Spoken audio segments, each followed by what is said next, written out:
മഹാരാജാസ് കോളേജിലെ SFI നേതാവ് അഭിമന്യു കൊല്ലപ്പെട്ട കേസിൽ പ്രാരംഭവാദം ഇന്ന് ആരംഭിക്കും. പോപ്പുലർ ഫ്രണ്ട്, ക്യാമ്പസ് ഫ്രണ്ട് പ്രവർത്തകർ പ്രതികളായ 4 കേസുകളാണ് അഭിമന്യു വധവുമായി ബന്ധപ്പെട്ടുള്ളത്. ഇപ്പോൾ വിശദാംശങ്ങളുമായി സാലി മുഹമ്മദ് കൊച്ചിയിൽ നിന്ന് ചേരുകയാണ്. സാലി, ഇപ്പോൾ സൂചിപ്പിച്ചതുപോലെ, ഇപ്പോൾ പറഞ്ഞതുപോലുള്ള 4 കേസുകൾ, അപ്പോൾ ഈ 4 കേസുകളുടെയും വിചാരണ ഒരുമിച്ച് നടത്താനാണോ കോടതി തീരുമാനിച്ചിരിക്കുന്നത്? ഏത് കോടതിയിലാണ്? ശരത്ത് പ്രിൻസിപ്പൽ സെഷൻസ് കോടതിയിലാണ് വിചാരണ. അതായത് പല ഘട്ടങ്ങളിലായി പിടികൂടിയ പ്രതികളുടെ പല കേസുകളാണ് എടുത്തത്. അങ്ങനെ ഇപ്പൊ വെവ്വേറെയാണ് വിചാരണ നടത്താൻ തീരുമാനിച്ചിരുന്നത്. ഒടുവിൽ ഈ പ്രതികളെല്ലാം പിടിയിലായ സാഹചര്യത്തിൽ 16 പ്രതികളാണുള്ളത്.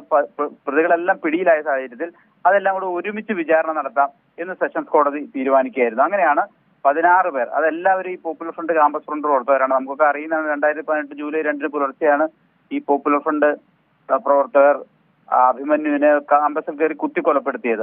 തുടർന്ന് പല ഘട്ടങ്ങളിലായി പ്രതികൾ പിടിയിലായി. അവരുടെ വിചാരണയാണ് ഇന്ന് സാങ്കേതികമായി ഇന്ന് ആരംഭിക്കും.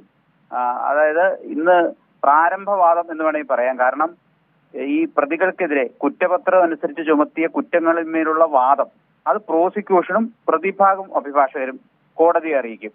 അതിന്മേൽ പിന്നീട് വാദം നടക്കണം. ആ ചടങ്ങാണ്, ആ നടപടിക്രമമാണ് ഇന്ന് അത് കഴിഞ്ഞാണോ സാക്ഷികളെ വിസ്തരിക്കുന്ന വിചാരണ നടപടികളിലേക്ക് പോവുക? തീർച്ചയായും പ്രാരംഭ ഘട്ടം മാത്രമാണ് ഇപ്പൊ ഇന്ന് ആരംഭിക്കുന്നത്. അതൊരു 3-4 ദിവസം നിൽക്കും. പിന്നെ തുടർച്ചയായി വാദം നടത്താൻ പ്രതികൾക്ക് കോടതി കുറ്റപത്രം, അവർ ചെയ്ത കുറ്റം അടങ്ങുന്ന കുറ്റപത്രം വായിച്ചു കേൾപ്പിച്ചോ, അതോ അതും ഇതുമായി ബന്ധപ്പെട്ടാണോ?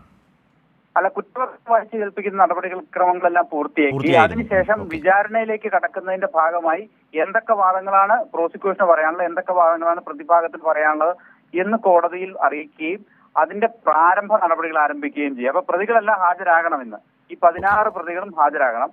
അവരെല്ലാം അല്പസമയത്തിന് 11 മണിക്കാണ് സെഷൻസ് കോടതി ആയതുകൊണ്ട് അല്പസമയത്തിനകം തന്നെ കോടതിയിൽ എത്തുകയും ചെയ്യും. ശരി.